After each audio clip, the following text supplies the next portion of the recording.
안녕하세요. 메가전 클라우드 AWS 솔루션즈 아키텍트 이재정입니다. 오늘 리캡 발표 주제는 이번 리인벤트에서 새롭게 발표된 람다 스냅스타트입니다. 오늘 발표 아젠다는 크게 4가지입니다. 람다 서비스에 대한 간단한 소개, 그리고 람다를 이야기할 때 빠지지 않고 나오는 단점 혹은 한계점에 대해 설명드리고자 합니다. 끝으로 이번에 새롭게 출시된 람다 스냅스타트 기능과 참고할 만한 내용들에 대해 설명드리면서 발표를 마무리하고자 합니다. 람다 스냅스타트 발표를 들으시는 분들이라면 한 번쯤은 람다 서비스를 들어보시거나 사용해본 분들이 많으실 텐데요. 람다는 AWS에서 제공하는 대표적인 서버리스 컴퓨팅 서비스로 사용자가 서버를 프로비저닝 하거나 관리하지 않고도 코드를 실행할 수 있게 해주는 서비스입니다. 비용 또한 2020년 12월부터는 기존 100ms 단위 과금에서 1ms 단위로 과금이 이루어지기 때문에 사용한 만큼만 비용을 지불하면 된다는 클라우드 서비스의 특성에 가장 어울리는 서비스라고 볼 수 있습니다. 또한 C#, Go, Java, 파이썬, 루비 등 다양한 언어를 지원하고 있고 공식 런타임이 없더라도 커스텀 런타임을 통해 지원하지 않는 언어를 사용하실 수도 있습니다. 마지막으로 람다는 요청의 수에 따라 자동으로 인스턴스를 확장하고 축소하여 이벤트를 처리하게 됩니다. 그렇다면 람다의 제약 사항에 대해 한번 알아보겠습니다. 먼저 람다는 메모리를 최대 10GB까지만 확장이 가능합니다.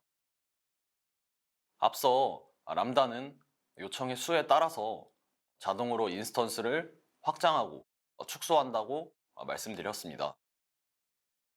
함수가 호출되면 해당 인스턴스가 요청을 처리하게 되는데 이 인스턴스의 성능은 사용자가 설정한 메모리 값에 따라 달라지게 되며 이 메모리 설정 값에 비례하여 CPU 성능도 결정됩니다. 그렇기 때문에 아무래도 직접 서버에서 돌리는 것보단 부족한 스펙이라고 볼 수 있습니다. 다음으로 함수의 최대 실행 시간은 15분이기 때문에 15분 이상이 소요되는 애플리케이션의 경우에는 람다 서비스를 쓰기에는 조금 적합하지 않다고 볼 수 있습니다. 다음으로 콜드 스타트입니다. 람다 서비스를 오랫동안 사용하지 않고 있다가 오랜만에 실행하려고 하면 어느 정도의 딜레이가 발생되는 것을 확인하실 수 있습니다. 이는 람다 함수의 라이프 사이클과 관련이 있는데 다음 장표에서 조금 더 자세하게 설명드리도록 하겠습니다. 마지막으로는 스테이트 리스와 동시성에 대한 제한입니다. 람다 함수가 호출되면 새로운 컨테이너를 띄우는 방식이기 때문에 별도의 상태를 저장하지 않습니다. 그래서 이전 이벤트의 실행 컨텍스트에 대한 액세스 권한이 없다 보니 DB 커넥션을 유지하는 등의 기능은 수행하지 못합니다. 또한 람다는 각 리전별로 동시에 실행할 수 있는 함수의 개수를 최대 1000개로 제한하고 있습니다. 이처럼 몇 가지 제약 사항들에 대해서 말씀을 드렸는데 오늘은 이 콜드 스타트 부분을 조금 더 중점적으로 알아보겠습니다. 앞서 람다의 라이프 사이클과 콜드 스타트에 대해서 말씀을 드렸었는데요. 먼저 람다 핸들러의 실행 순서는 아래와 같이 크게 4단계를 거쳐서 실행됩니다. 첫 번째로 개발자가 코드를 작성하고 업로드를 해두면 람다 핸들러가 실행될 AWS 내부 인스턴스에서 이 코드를 다운로드합니다.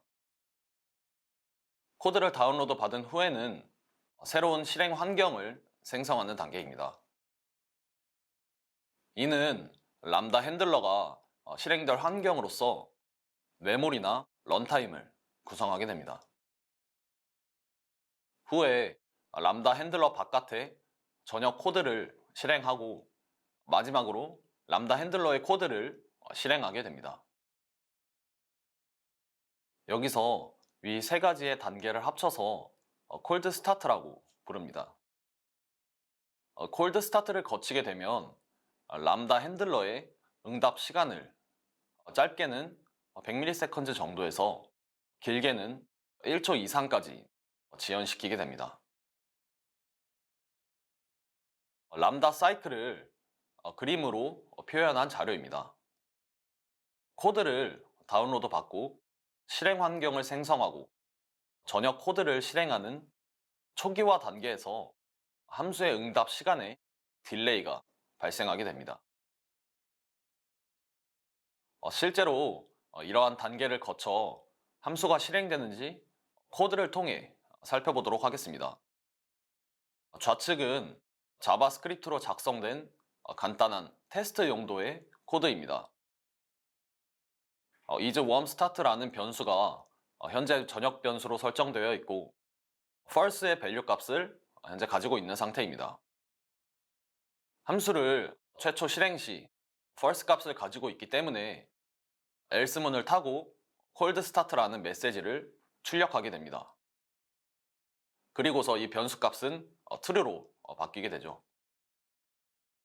함수를 다시 실행하게 되면 위에서 설명드렸던 초기화 단계를 거치지 않기 때문에 전역 코드를 실행하지 않게 되고 isWarmStart 변수 값은 그대로 true로 유지돼서 warmStart라는 메시지를 출력하게 됩니다.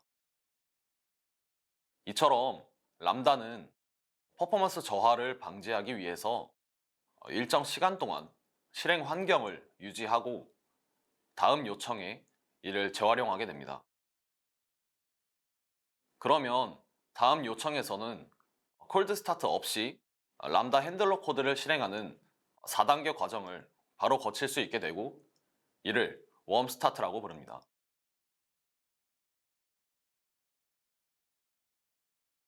이 그래프는 랭귀지별 콜드 스타트가 얼마나 발생하는지 대략적으로 파악할 수 있는 자료입니다.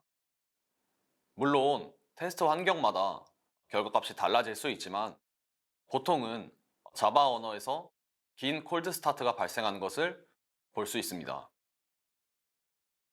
다양한 요인이 있겠지만 자바는 자체 런타임 및 가비지 컬렉션이 있는 동적 언어이기 때문에 자바로 작성된 람다 함수는 초기화 속도가 가장 느릴 수 있습니다.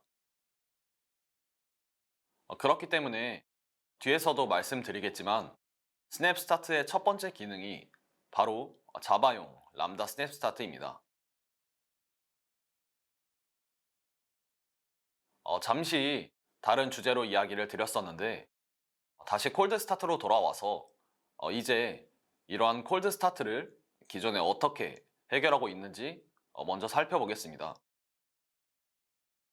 첫 번째로 람다의 자체 사양을 올리는 방법입니다. 가장 확실하면서 간단한 방법은 람다에 적용되는 메모리의 양을 늘리면 됩니다. 앞서 말씀드렸듯이 이 메모리 설정 값에 비례해서 CPU의 성능이 결정되기 때문에 메모리를 올리면 인스턴스의 사양이 올라가서 처리 속도 자체가 빨라지기 때문입니다. 그래서 현업에서도 이 콜드 스타트가 발생했을 때 메모리를 올리는 방법으로 해결된 사례를 종종 살펴볼 수 있습니다. 다음으로는 람다 컨테이너를 재사용하는 방법입니다. 함수가 실행된 후에 컨테이너는 일정 시간 동안 웜 상태를 유지하기 때문에 컨테이너가 지속될 수 있도록 람다를 일정 시간마다 실행시켜 주면 됩니다. 예를 들어 클라우드 와치 이벤트를 이용해서 주기적으로 람다 함수를 실행하거나 라우터 53에서 헬스 체크를 람다 함수 API 게이트웨이 엔드포인트로 설정하는 방식 등이 있습니다. 다음은 프로비저닝된 동시성 기능을 활용하는 방식입니다. 콜드 스타트는 결국 꺼져 있는 상태가 문제이기 때문에 EC2처럼 람다 함수도 계속 켜두면 되지 않을까 에서 시작되어 추가된 기능이 바로 프로비저닝된 동시성 기능입니다. 이 기능을 활성화하면 설정한 수만큼 미리 람다 인스턴스를 초기화시켜두고 대기시켜두기 때문에 항상 웜 상태를 유지할 수 있습니다. 이외에도 여러 방식이 있지만 문제는 모두 추가 요금이 발생한다는 점입니다. 인프라를 운영하면서 비용을 최적화하는 것은 무엇보다 중요한 문제이기 때문에 무턱대고 스펙을 올려버리거나 무의미한 함수 호출 등의 방식들은 어떻게 보면 낭비라고 보여질 수도 있습니다. 이번 발표에서 소개드릴 람다 스냅스타트 기능은 위와 같은 상황에서 최적의 대안이 될 수 있다고 생각합니다. 람다 스냅스타트를 활성화하면 추가 비용 없이 최대 10배 더 빠르게 시작할 수 있습니다. 자바 11 런타임 환경을 지원하며 AWS는 스프링 부트, 쿼커스, 마이크로넌 및 기타 자바 프레임워크를 사용하는 애플리케이션에 스냅스타트를 바로 사용할 수 있을 것이라고 기대하고 있습니다. 그럼 스냅스타트가 어떻게 동작하는지 한번 살펴보겠습니다. 스냅스타트를 사용하면 람다 함수의 초기화된 새로운 버전을 미리 만들어 둔다고 생각하시면 됩니다. 새 함수 버전을 생성하게 되면 소스 코드를 가져와서 초기화하는 단계를 거치게 됩니다. 초기화가 완료되면 해당 기능이 실행되는 가상 머신의 스냅샷을 찍고 이를 암호화한 후에 저장소에 저장하고 재사용성을 위해서 캐싱하게 됩니다. 해당 프로세스가 진행되는 동안에는 해당 함수 버전은 보류 상태이기 때문에 함수를 호출할 수 없고 스냅샷이 생성되고 액티브 상태로 변경된 후부터 함수 호출이 가능합니다. 함수가 호출되면 스냅샷에서 실행 환경을 복원한 다음 호출이 발생하고 해당 람다 버전에 대한 모든 실행 환경은 동일한 스냅샷에서 생성됩니다. 그럼 예제 애플리케이션을 가지고서 성능이 얼만큼 차이가 나는지 한번 살펴보겠습니다. 애플리케이션은 AWS에서 제공하는 스프링 부트 애플리케이션으로 패키지 크기는 약 14MB 정도이며 메모리는 현재 512MB로 구성되어 있습니다. 먼저 스냅스타트 기능 없이 함수를 실행시켜 보겠습니다. 보시는 것과 같이 시작 기간이 약 6초 정도 발생하는데 이는 람다 함수의 초기화 시간이라고 보시면 됩니다. 다음은 동일한 애플리케이션, 동일한 메모리 설정 값으로 스냅스타트 기능을 활성화시켜 테스트를 진행해 보겠습니다. 웹 콘솔에서 스냅스타트 기능을 퍼블리시드 버전스로 변경만 하시면 됩니다. 물론 AWS CLI에서도 해당 기능을 지원하고 있습니다. 설정을 변경하고 람다의 새로운 버전을 게시해 줍니다. 앞서 말씀드렸듯이 이렇게 새로운 버전을 생성해 주면 코드를 가져오고 초기화하는 단계를 거치기 때문에 생성되는 기간 동안 해당 함수 버전은 아직 사용할 수 없는 상태입니다.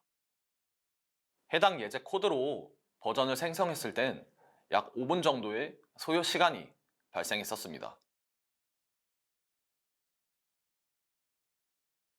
새로운 함수 버전이 생성되고 다시 함수를 호출시켜 보았습니다. 보시는 것과 같이 레스토어 듀레이션이 약 200ms 정도 소요되는 것을 보실 수 있습니다. 스냅스타트 기능을 비활성화했을 땐 시작 기간이라고 표시됐었는데, 스냅스타트는 람다가 함수 핸들러를 호출하기 전에 스냅샷을 복원하는 개념이기 때문에 이제는 복원 기간이라고 표기되는 것을 볼 수 있습니다. 이처럼 스냅스타트 활성화를 통해 미리 초기화시켜둔 스냅샷을 재사용하여 함수 호출 시간을 효과적으로 줄일 수 있습니다. 마지막으로 람다 스냅스타트 기능에 대해 알아두어야 할 몇 가지 사항을 설명드리겠습니다. 먼저 캐싱해둔 스냅샷은 14일 동안 사용하지 않으면 삭제됩니다. 만약 업데이트되거나 패치된 런타임에 따라 스냅샷이 달라지는 경우에는 람다가 자동으로 새로 캐싱하게 됩니다. 다음으로 요금입니다. 람다 스냅스타트 기능을 사용하시는데 추가 요금이 부과되지 않기 때문에 람다의 콜드 스타트 이슈를 해결하기 위한 방법으로 고려해 볼 만한 좋은 옵션이라고 생각합니다. 다음은 호환성에 관한 내용입니다. EFS 스토리지나 프로비저닝된 동시성 기능 그래피톤2 프로세서와는 함께 사용할 수 없습니다. 스냅스타트와 프로비저닝된 동시성 기능을 간단하게 비교해 보자면 스냅스타트는 무료, 프로비저닝된 동시성 기능은 유료라는 점이 있습니다.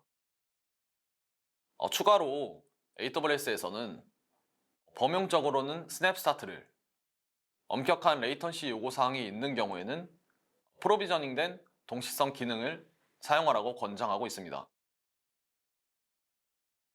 다음으로 스냅스타트는 파이어크래커 기술을 사용합니다. 파이어크래커는 서버리스 컴퓨팅을 위해 AWS가 개발한 가상화 기술로 1초도 되지 않는 시간 안에 경량화된 마이크로 VM을 시작할 수 있고 높은 수준의 보안과 고성능을 보장한다는 특징이 있습니다. 마지막으로 람다 스냅스타트 기능은 현재 제한된 리전에서만 사용할 수 있는데 추후에는 다양한 리전으로 확대되지 않을까 예상하고 있습니다. 이상으로 람다 스냅스타트에 대한 발표를 마치도록 하겠습니다. 지금까지 메가존 클라우드 AWS 솔루션즈 아키텍트 이재정이었습니다. 경청해 주셔서 감사합니다.